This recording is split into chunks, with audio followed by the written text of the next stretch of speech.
Freya had counted 300 days, 300 nights spent alone in the cramped, cold darkness of the Longhouse, clutching a worn fur, pretending to sleep while the snores of her parents and cousins echoed just feet away.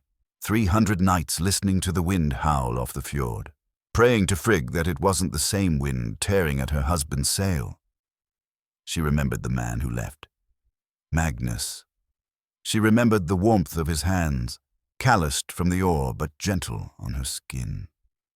She remembered his loud, booming laugh that could fill the entire hall, the way his blue eyes crinkled at the corners when he smiled at her. That was the man she prayed for. Now she stood on the rocky shore, the taste of salt on her lips. She watched his longship cut through the grey mist. He was back. Magnus was home. But the man who stepped onto the beach was not the husband she remembered. His boots crunched on the icy pebbles. He was broader somehow, thicker with the muscle of a year of constant war. His beard was matted, his hair long and unkempt. But it was his eyes. The body was Magnus, but the eyes belonged to something else. They were flat, cold, and dead, like the winter sea. He looked at the cheering villagers, at his own father, and then at her. And he looked through her. There was no recognition, no spark, no warmth. He had survived the raids in England, but she realized, with a dawning, sickening dread. The monster he had been fighting, the Ulfhednar, Pelle de Lobo, spirit the Sagas whispered about, had followed him home. And as he walked past her toward the Longhouse without a word, without a touch, his new jagged scar a white line against his sun-darkened skin, she knew with terrifying certainty. Tonight she would not be sleeping with her husband. She would be sleeping with a stranger. The Sagas tell us of brutal battles and glorious victories, but they never speak of the true horror. What happened after the war, in the suffocating silence of the bedchamber.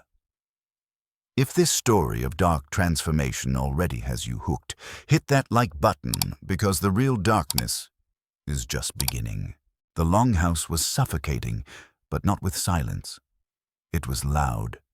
The Jarl, in a desperate attempt to prove things were normal, had ordered a feast. A wild pig, tough and stringy, roasted over the central hearth, its fat spitting and hissing.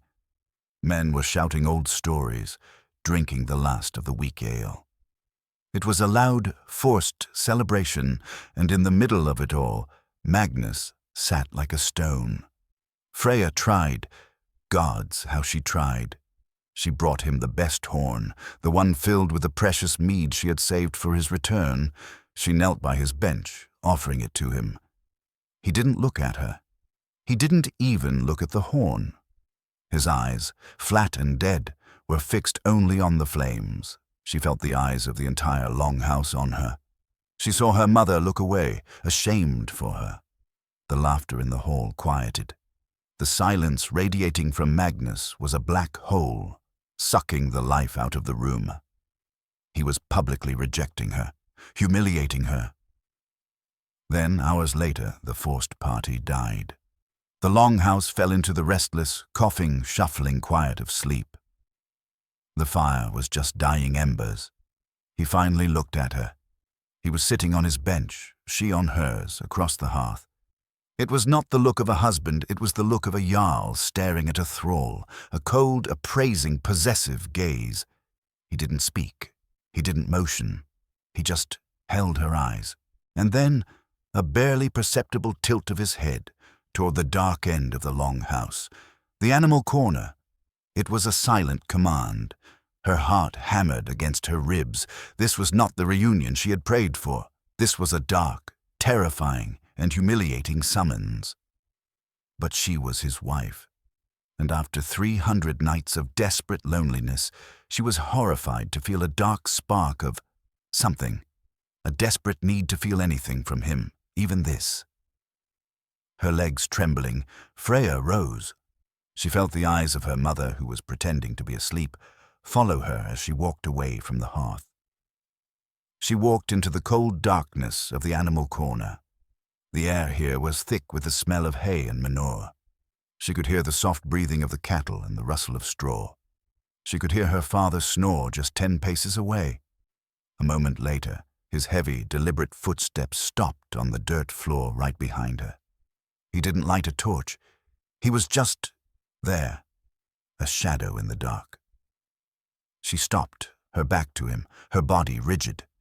She could feel the heat radiating off his body, even in the cold he was burning, not with love, but with the adrenaline of 100 battles. She heard him whisper one word, her name. Freya. It was not a request, it was a statement of ownership. She felt his hand, rough and cold from the war, grip the back of her neck. It wasn't a caress, it was a grip, his fingers digging into her skin, pulling her hair, forcing her head to the side. His other hand, brutal and impatient, grabbed her hip, spinning her around to face him. In the darkness, she could only see the glint of his eyes. He didn't kiss her. He didn't speak.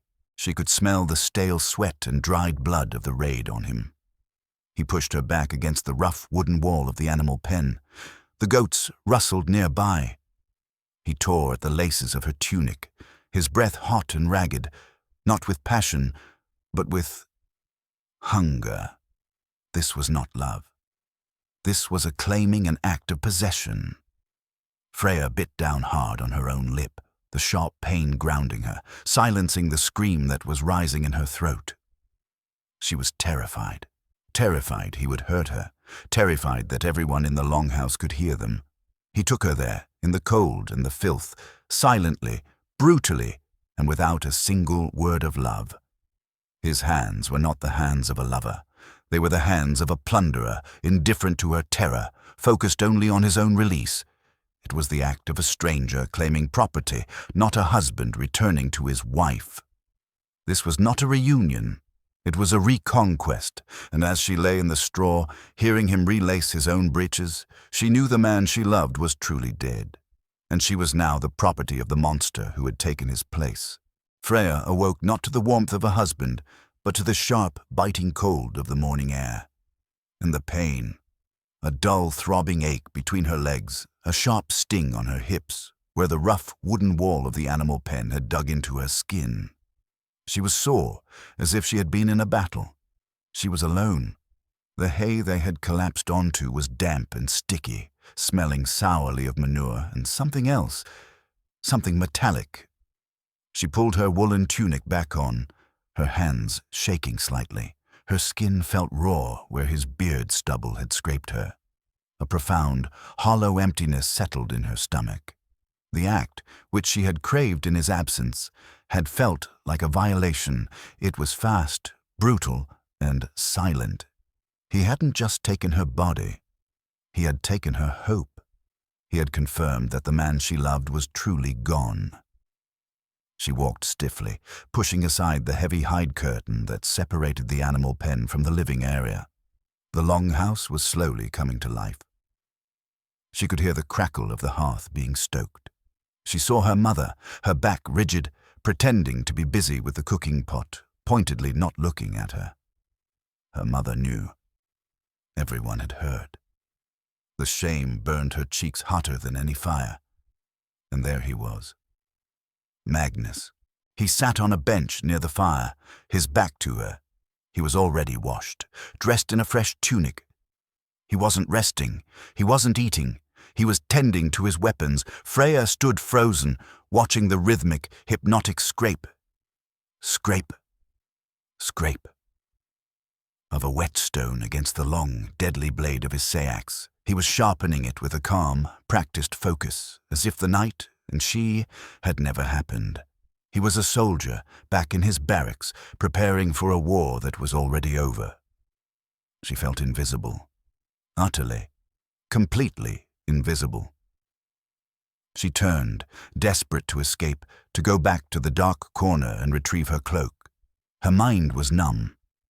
His large leather travel sack was still there, slumped against a wooden post where he had dropped it. As she reached for her cloak, her hand brushed the sack.